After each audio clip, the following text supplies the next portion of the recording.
Hey gang, so I thought I would do a quick one here. I've been meaning to do this video for about a week, and now that IAE is uh 2 days, 21 hours, and 32 minutes away as of the recording of this video, I thought it might be a good time to drop this on you. Although I think by this time, one of the nice things about, well, one of the nice sort of sad things about this channel is that it's pretty small, and most of the people that are watching this have played the game for many years. So I'm not telling them anything they don't know, or telling you anything you don't know. But if a new player happens to drop onto this channel, this is probably the time to drop into the game. They have a free fly on, so all you have to do is make an account, which is free, and then you can log into the game. I will warn you that free fly tends to be a very popular time, and it hits the servers pretty hard, and the performance is less than stellar. That said, you can get a pretty good sense for the game without having to pay a dime. And you get access to an Intrepid, I believe, for free, which is a pretty decent starter. On top of that, every single ship in the game is on sale right now, and that is not the case at any other time during the year. So this is, if you've had your eye on a ship, this is the only time of the year that you will be able to get that ship guaranteed. Unless it's a really big ship and then they have F5 wars. Basically, you have to, when they only have a limited number of them for sale. Things like the Idris, the Kraken, well, actually, we'll get to that in a second. Let's go ahead and roll on down. So these are the various days that they do. They tend to overlap. So on the 20th, you're going to get RSI. And then on the 21st, you get RSI and Origin. And then on the 22nd, you get Origin and Drake. And then on the 22nd, you get Drake and Origin, and so on. And so they overlap with one another. As far as we know, we're getting the Perseus and maybe a salvager here. So a starter salvager, so a really small ship. Origin, we're not getting anything new. Drake, we're probably getting the Clipper, which is probably going to be their medium ship for this year. So think something freelancer sized or Connie sized, something in that range. Let's see. I know that we have a couple others that are in the mix. I think we got a new ship in here. In theory, they could drop up to 6 ships on us. I find that unlikely, a lot like Sitcon, which is just a few weeks ago. They typically drop 3 ships on us and call it good. The rumor is they're going to drop 6 on us, but the rumor for Sitcon was also that they were going to drop 6 on us. So don't hold your breath for that. We know we're getting the Perseus and probably the Salvager. We know we're getting the Clipper. We know we're going to be getting like a command version of the MTC, which is a little ground vehicle. But as far as IE itself goes, this is the time of the year that you can buy any ship. And that is kind of why most people kind of hold their breath and hold their bank account until now. Unfortunately, this is also when they typically jump the prices of ships. They have said that they are going to be jumping prices on ships like that are now in production, like the Raelin is going to go up in price. So this is the last time you can get that ship at its concept price.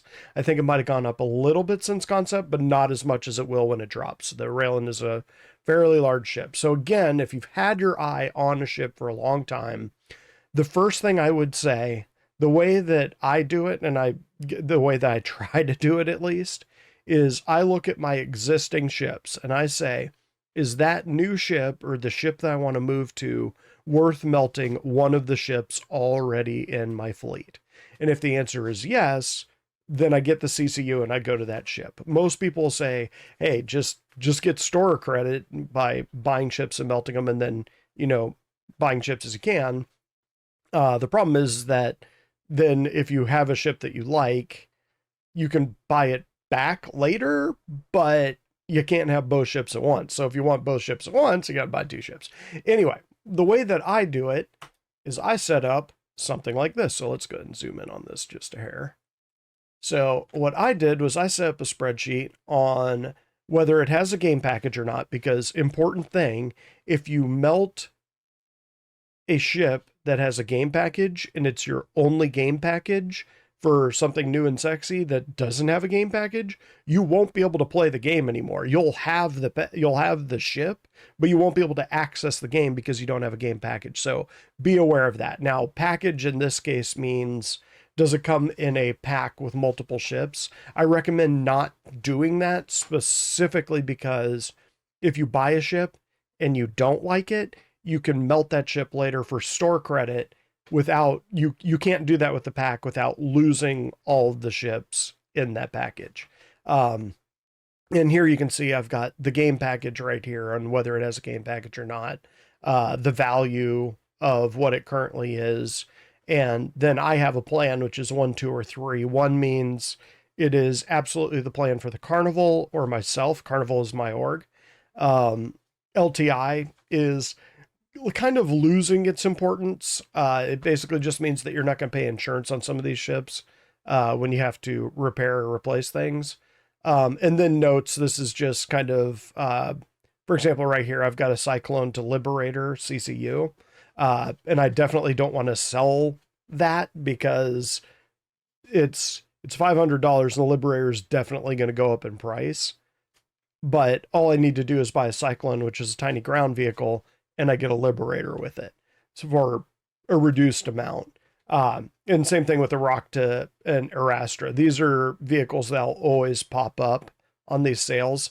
So I've got to save that CCU, so I can't sell those. But then you've got things down here, like I realized that when I bought the Shiv, I bought 2 of them. I was probably going to give 1 away, but that is a duplicate. I could sell it. Same thing with this Wolf, or I can melt it and get that money.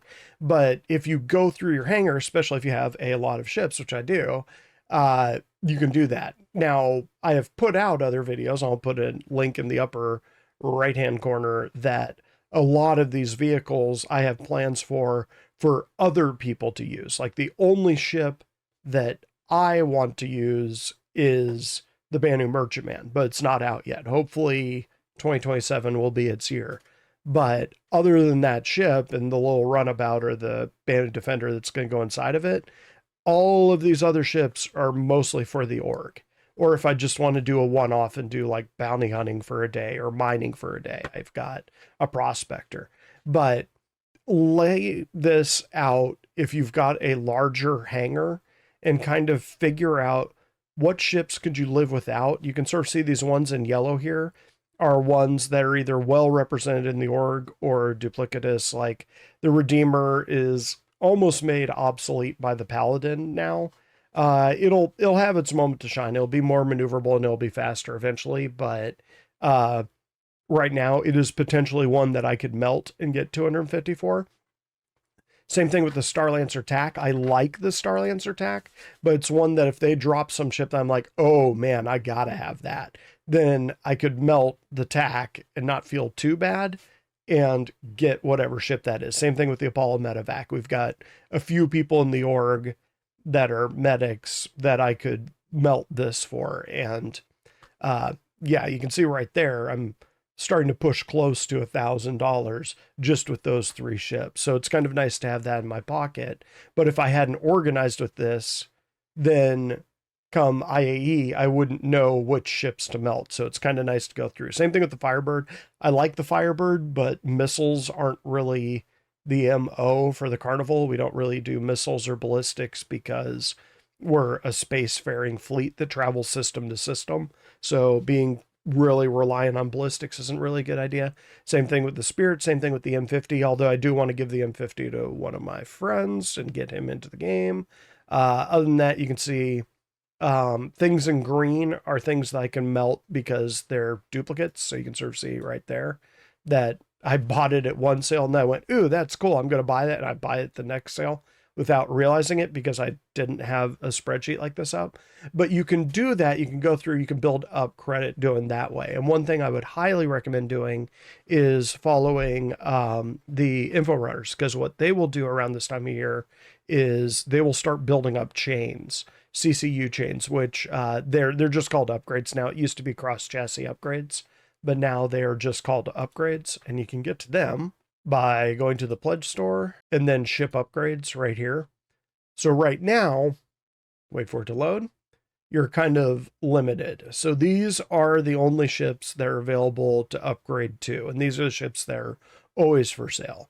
And whatever concept is up this week. So probably things like the, let's see, they probably got, yeah, the Guardian is one of the ships of the month. The Stinger is up now. The Paladin is up now. But come IAE, every ship in the game will be available. And this is where you can upgrade from something you have to something new. Or you could just use that credit to buy something new. But just as a heads up, if you go that route, buying things for credit is always more expensive than when they're in, than the concept. So if you buy the concept, it's called War Bond. It's usually about a 5% discount, quote unquote. But you can sort of see it's still a ridiculous amount of money to pay for a game, but what are you going to do? And gang, that was just all I wanted to say. But again, follow Info Runners because they will come up with those chains of you buy an upgrade to this ship, you buy an upgrade to this ship, you buy an upgrade to this ship, and you can get a Polaris for $30 kind of a thing. Sometimes it is that ridiculous. If you ever wanted one of these really big ships. And the last thing that I am going to say is if you're a solo player, while the big sexy ships are really, really tempting to go for, like the Idris, don't do it. Like, if you're a solo player, I know there are people that will argue almost certainly in my comments that'll be like, Blades and NPC crew, don't count on that as being a salvation.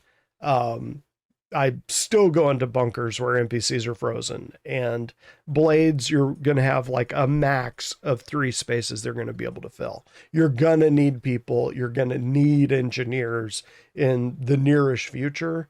So just be aware of that. And gang, that's all I got for this one. So if you have any questions, throw them down below. I'll answer if I can, or I'll point them to someone who can, or someone else in the comments will probably answer it. So until then, catch you next time.